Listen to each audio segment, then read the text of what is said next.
Meg Zalatel. Here. You have a quorum. Thank you. As usual, if members want to get in the queue, please put yourself in the chat or text me if you can't access the chat, excuse me. All right, so go ahead and turn it over to the administration. Do we have a presentation to get us started? Thank you, Mr. Chair. This is Chris Schutte, Director of Economic and Community Development, and I am joined today by Jack Damas and Chris Oldenburg from Property Appraisal. And today's presentation, I do have some slides. It's in response to some of the questions and issues that have come out of the previous work session, as well as the Assembly member questions that followed up. And so I will attempt to share my screen without breaking the internet. I also wanted to make sure that the clerk sees that Mr. Weddleton is shown as being present, but I didn't hear anything from him, so I'm not sure if he's on mute. Weddleton's here. Great, thank you. Okay, let's make sure that this works. Sharing content.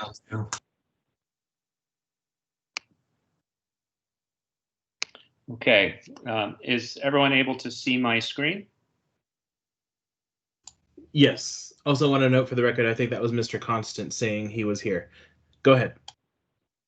Excellent. You can never have too many Chris's at a party. So as I mentioned, this is our second presentation. It'll be relatively brief. And is in response to some of the comments and questions that came out of work session number 1. Just as a reminder, the general layout of this proposed code amendment follows the same formatting that we've used in the past for the downtown housing incentive, including the two-step process that seems to be working pretty well, of allowing provisional approval of a project when they come in and pitch it to the CFO, which then gives them the degree of certainty they need for financing, construction, et cetera, and then receiving final approval upon completion of the project and issuance of their CO. Also has some annual reporting requirements from the applicant to the CFO, and then in turn from us, from the CFO's office to the Assembly. And again, just a reminder, this is a program that incentivizes residential construction. So in cases of mixed-use construction, the commercial portions are not included in this incentive. So moving on to one of the first areas of discussion from the previous work session and follow-up questions that we've received from members. There have been questions about the transit supportive development corridors. And two things. One, how will we address applications from property owners or properties that are perhaps on the fringes of the fancy dotted lines you see? And then secondly, we've had a question about how does this map change as transit operations change? And so I'll work through those in order. First, to the question about how to deal with adjacency. We think that we'd like to propose an amendment to the ordinance as currently drafted. And the ordinance would add language you see on the screen now to a little bit more, I think, more clearly allow for flexibility on the fringes. So in other words, there have been some parcels that have been recognized as being good opportunity sites for multifamily housing that exist on the edge of the quarter-mile radius of the TSDCs.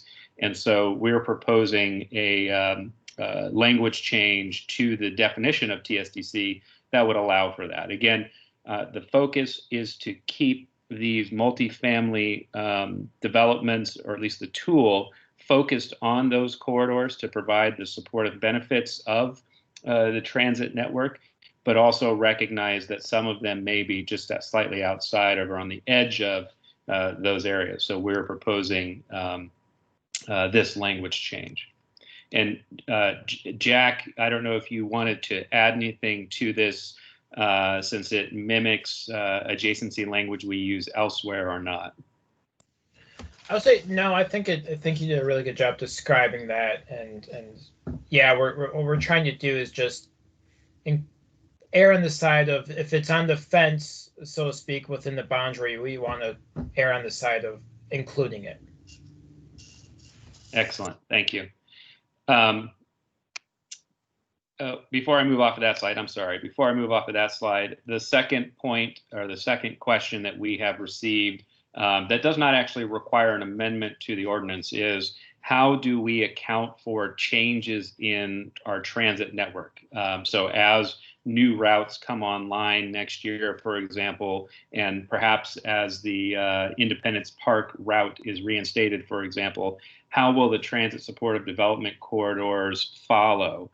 And currently, the transit supportive development corridors, just as a quick refresher, are one of the recommended strategies of the 2040 land use plan. And in that 2040 land use plan, accompanying the strategy of transit supportive development corridors, there's a corresponding action in the tail end of the document where we outline all of the action steps that we will be taking to fulfill the 2040 land use plan. And one of those actions is to actually create a transit supportive development corridor document or plan, in other words. And that was identified as a midterm goal, meaning in 1 to 3 years out from adoption of the plan. Those of you who have been around remember that we adopted that plan almost 3 years ago to the date. And so one of the things we will be looking to do in the near future is to draft and complete that transit supportive development corridor action plan. And within that plan, we'll have the formal methodology for how the TSDC map gets changed and amended to reflect changes in our transit network. Keep in mind that the TSDCs are not solely a function of where transit goes. It's not just driven by the transit lines themselves. It's about the characteristics and the attributes of the area adjacent to those transit networks and whether or not they truly would be supportive of the transit development corridor. So it's not as simple as just changing the map as transit changes, but our goal through that action item is to try and get it close to as easy as that. So that's a work in progress. For the time being, though, I think this ordinance as drafted and if adopted would utilize the existing transit supported development corridor map, which does cover large parts of the bowl currently. But obviously we will be needing to amend that at some point in the future. Okay, moving on. We've had a lot of questions about the definition of affordable, and this stems largely from some commentary that we've gotten from our affordable housing development partners in the community. And in particular, there was the recognition that right now the rents that can be charged to meet the criteria for some of the federal low-income housing tax credit programs, the rent levels are out of sync with what our fair market rent values are. In other words, the methodology that's used by applicants of the LIHTC program, their 80% of AMI figure or 60% of AMI figure is definitely out of whack when compared to the fair market rents metric that we've used in the ordinance. And so we have a system in place now, and I'll provide some more information about this a little bit later, where we have downward pressure on our rental market. And what it's doing is it's creating a lopsided rental rents that basically the fair market rents are coming in at lower rates than the AMI rents pegged in the LIHTC and HUD programs. So it's an interesting dilemma that certainly is not going to be the case forever, I hope, but and certainly is not the case in other jurisdictions that are pursuing affordable housing programs like ours. The common experience is rents in cities that are growing, the rents grow too, and it's hard for incomes to chase rents. Well, right now we might be experiencing the exact opposite, which is rents are on the decline, and rental benefits that are tied to income levels are not matching that decline. But recognizing that our light tech development partners are important and we'd like to have that option available to them, we are proposing for your consideration perhaps amending the definition of affordable as contained within the ordinance to include an either-or statement, basically, that allows an applicant to pursue the originally proposed 80% of HUD fair market rent, or if they are a LIHTC program, a low-income housing tax credit program, then they could utilize the 60% of AMI approach that is the typical approach right now for LIHTC funded projects. And as some additional background on this, Jack, I don't know if you're ready to share your screen. I can turn mine off. We wanted to show the assembly with actual numbers and actual dollar figures what this means if we do it this way. So Jack, do you want to do that? Yeah, you should have you should be able to see my screen now. Yep. Okay, great. Yeah, so there's a couple of different ways that we can do this, the either or. So the AMI, area median income, basically 60% of area median income is here. So one person, 44,000, spanning all the way to a 8-person family size, and really it's household size. But it'd be better to think of it that way. But yeah, all the way spanning to about 83,000, 60% of that. So if you take a look, maybe bring your attention down to this affordable housing, AMI here, the calculation would be roughly about $1,400, almost $1,500 for per month for a studio, and then just going up from there, 1 bedroom at $1,680 and all the way up to a 4-bedroom at $2,400. Now take a look at fair market rent. And so fair market rent is very interesting, $935 for your studio, 1 bedroom for that. And what we're proposing for fair market rent, like we were saying, is 80% of that fair market. So we want to be a little bit below. So 935 becomes then 748, and you can see from there. So taking a look at these two, just maybe a 1 bedroom might be a little bit better here. 1680 is what AMI right now currently is. Fair market rent is significantly lower at just a hair under $800. So there's undoubtedly some price discrepancy here. It'll be interesting as the market moves on, like Chris is saying, like what's going to happen in 5, 10, 15 years. Obviously, nobody knows. But that's the current proposal, or at least to put in perspective, comparing your AMI versus the FMR. So I don't know if Chris, you want to maybe expand on that a little bit more, if that's helpful. No, I thank you, Jack. I appreciate the rent rolls you've provided here to show people the difference between the AMI and the fair market rent right now. And again, we'll have a little bit more detail about this. We actually worked with Agnew Beck in the fall as we were preparing this ordinance to do this kind of analysis, and even back in September, October of last year, it was very evident that there was downward pressure on rents in Alaska, or in Anchorage at least, that were inverting what would normally be a flip-flopped higher rent. The AMI methodology that Jack described usually should produce rent rates at a lower threshold than the fair market rents, and we're not experiencing that right now, which is very unique and interesting. So that's why I'm going to flip back over, Jack. Yeah, absolutely.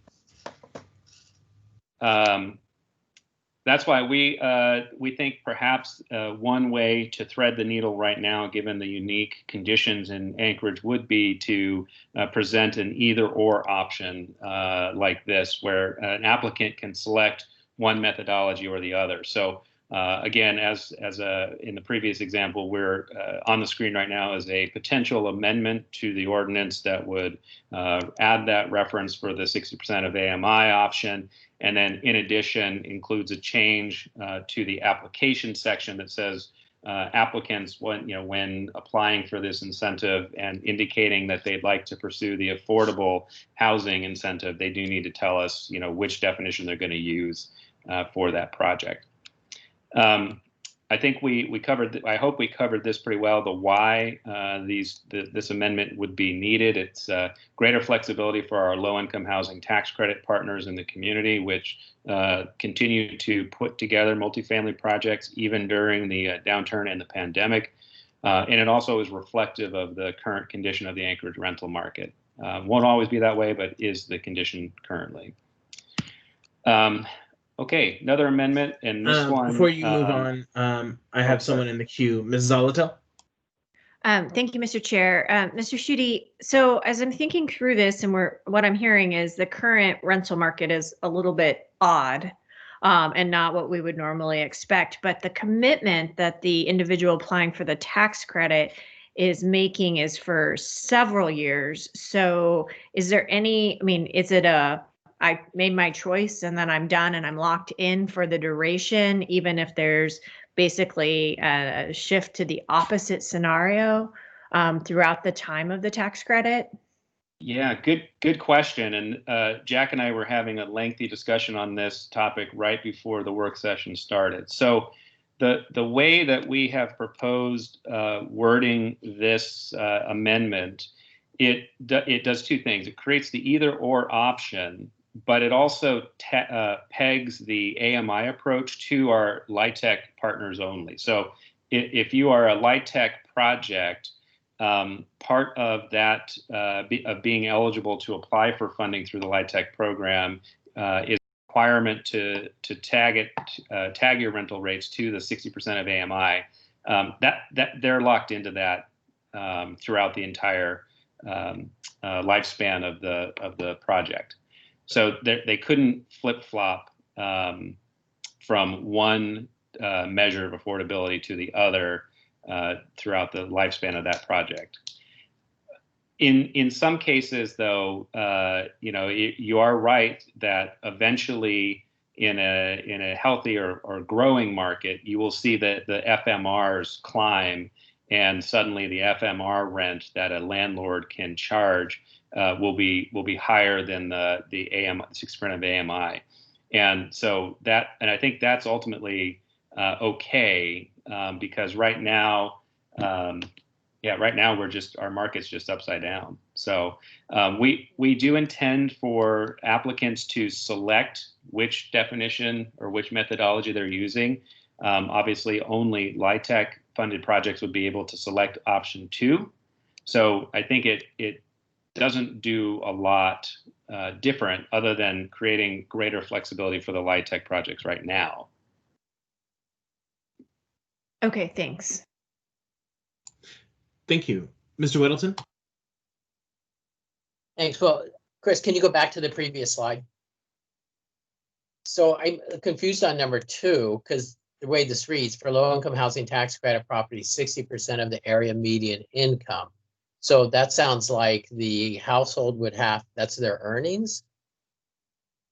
Yes, yeah, and this is essentially the key difference between the two measures of affordability. One says, what's the average fair market rent for a given jurisdiction, and then you have to charge less than that in order to qualify, versus area median income, which is assuming that you make up to a certain percentage of the AMI as a household. So there are two different measures. One is the affordability of the unit. The other is the ability to afford of the renter. Okay, so following up on that, so that seems odd to me. I guess this must be done frequently, but so, it's a disincentive then if, it's a 2-earner household all of a sudden, if someone's making 60%, well, the other person better not get a job or you could lose the subsidized housing. Is that? So, good question. Thank you. Through the chair. I believe the answer to, and I'm going to, I don't have access to our HUD expert at the moment, but that in a household like that, the median income would be calculated off of both household members, and that, Jack, you had the slide that showed the different household sizes. I think that my recollection of how HUD calculates it is not off of an individual, but it's off of the median income of the household. Yeah, so through the chair, you can see here AMI for 2020 here. Take for example a 2-person household size. 84,000 is what the area median income is. And so what you're doing then is you're proposing to be 60% of that, which turns out to be the 50,400. And so, yeah, I do recall that there is a discussion like that we had where that has been addressed, and I think there is something that's been addressed from like a federal regulation on where we can't just kick someone out if they all of a sudden make above that threshold for that. So yeah, that policy is something that has been addressed. I can't expand on it either. I'm not an expert on it. I think it'd be probably best to maybe follow up with the expert. Yeah, thank you, Jack. And I guess to your question, Mr. Weddleton, if a household income suddenly exceeds the income limits that are in place to provide affordable housing to the individuals, I think the thinking is that they now qualify out of affordable housing and have the income to afford fair market rent, basically. Okay, thanks. I assume you'll post this somewhere. I'll look at these numbers. Thanks. Got it. Thank you. All right, please continue. All righty. Let me go back to my screen here. I think this is it. Okay. So we did that one. Amendment number 3 is related to the duration of the exemption. And this, of course, is a math exercise that has many different variables depending on the redevelopment or the new development project being proposed. But in short, we've received a lot of commentary about various pro formas for proposed developments, and are able to examine those and the impact that various tax scenarios have on those development projects. And so based on some of the feedback that we've gotten from Agnew-Beck and from Cook Inlet and others, the recommendation is that the tax exemption should be in place for a longer period of time for both the workforce and for the affordable housing. And this proposed amendment would change those durations to both to 12 years for the workforce and to 15 for the affordable. And really what that does is that just provides a greater length of time for the applicant to realize the benefit of the incentive, but it also keeps in place for a longer period of time the requirements that go with receiving this incentive. So the affordability requirement, for example, would remain with a project or a property for 15 years instead of 12. And so that was one that I think several of you had asked questions about as well. And so that was what we put forward as a possible addition to the ordinance or amendment. And that's it as far as presentation, Mr. Chair. If you're okay with it, there are still a few questions that I did not address in the slideshow, but that we have come across our inboxes in the past, if I can. Sure, go ahead. Okay, thank you. So we have received questions, many of which I think I answered today, but one of the questions that we have received was whether or not There is an interest in this incentive from the development community. I think you heard from one of our affordable housing developers last work session, and I don't know that there's any on the call today that would also testify, but I think the long story short is that we have heard consistently for the past 5, 6, 10 years that multifamily residential development is an expensive endeavor, and that absent some form of public participation, it's unlikely that we will see much, if any, multifamily residential development occur. And I think you can look across the municipality to see that, generally speaking, that is true. The production of multifamily units is next to none. We have seen some uptake in multifamily residential development in downtown Anchorage, and I do think part of that is due to public participation in projects with our affordable housing developers. But we're also seeing projects come in that are taking advantage of a similar incentive for downtown specifically. So the takeaway is, I think this type of tool can work.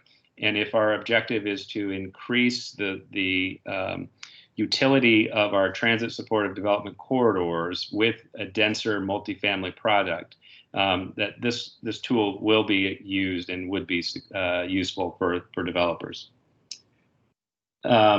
One other question that we got is, how does this tool deal with redevelopment projects? And I think the short answer to that is that the tool is available for either greenfield development or brand new developments or renovation and redevelopment projects, provided they still meet the criteria laid out in the tool. So for redevelopment projects, there is the additional housing requirements and the increase in value requirements, as well as the incentive-specific requirements. If provided a redevelopment project could meet those, this tool would be available for redevelopment, just like it would for new development. So that's one of them.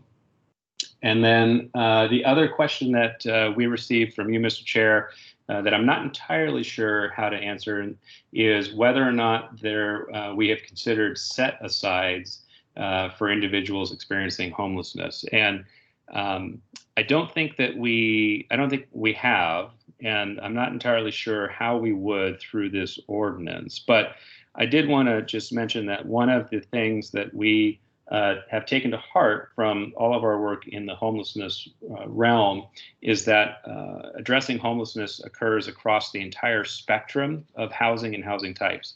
And so to the degree that this tool is effective in increasing the supply of affordable housing, by extension, it is providing a benefit of some sort to our work in reducing homelessness in Anchorage. So I hope that's a good enough answer to your question, Mr. Chair. And at that, I will stop. Great. Thank you. Ms. Zolotow. Thank you. Two things. One, I don't know if you're aware of it, but there's been really great set-aside progress being made down in Dallas, Texas, where similar incentives were created, but it did require a set-aside for projects over a certain number of units, and they've had good success. Two, why this level of density? So if I think through, kind of Anchorage as we know it today, and then we think through the Anchorage of tomorrow, these are rather, for Anchorage, dense housing development. So I'm really curious how we came up with this number of units as the minimum. Thank you. Through the chair, the 20-unit threshold is a byproduct of the zoning that's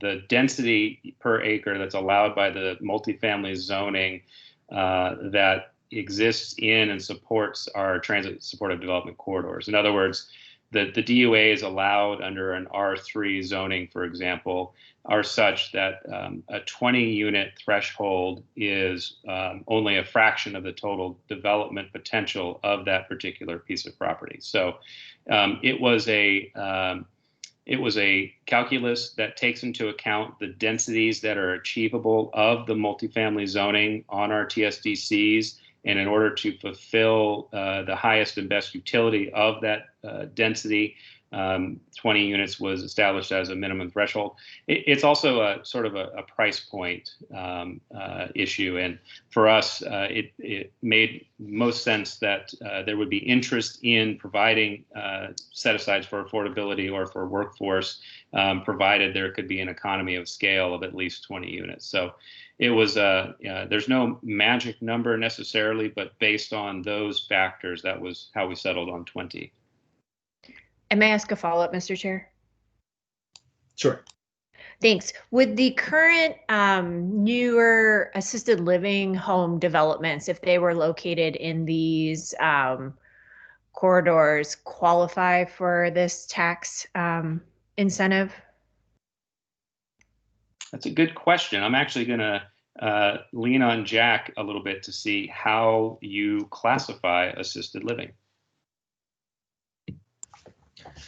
Yeah, I don't think I have the answer to that now, and in some ways we don't have a need to classify it right now with assisted living. Largely what we do with valuation is we look at the property type more than we look at the use of the property. And so with assisted living, it is starting to become a very, it seems to be becoming very trendy in Anchorage. So it's certainly on our eye, but we don't have anything where we specifically say this is a unique assisted living compared to a different building. Well, I guess the question may be more refined is each rental unit or space in the assisted living home, would that be considered a unit for purposes of density calculation to qualify versus, individual apartments, with there being a variety of levels of assisted living care. So if you go into some will have, a small kitchen, some won't at all due to safety concerns. Right. I don't have that answer to you. I would say largely a studio, if it doesn't have, living quarters where some of it is dependent on the kitchen, I'm just thinking out loud. It might not really fit that, so to speak. But I really don't have a clear answer for you right now because I've never really gave it much thought. I think it's a really good question. I think maybe what we can do is just circle back around with Chris and see how that would fit in this proposed ordinance. Great, thank you.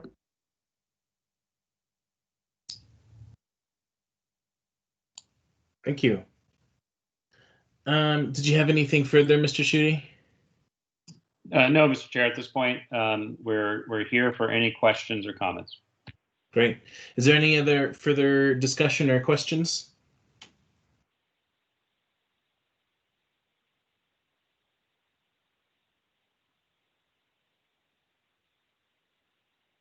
All right, not hearing any.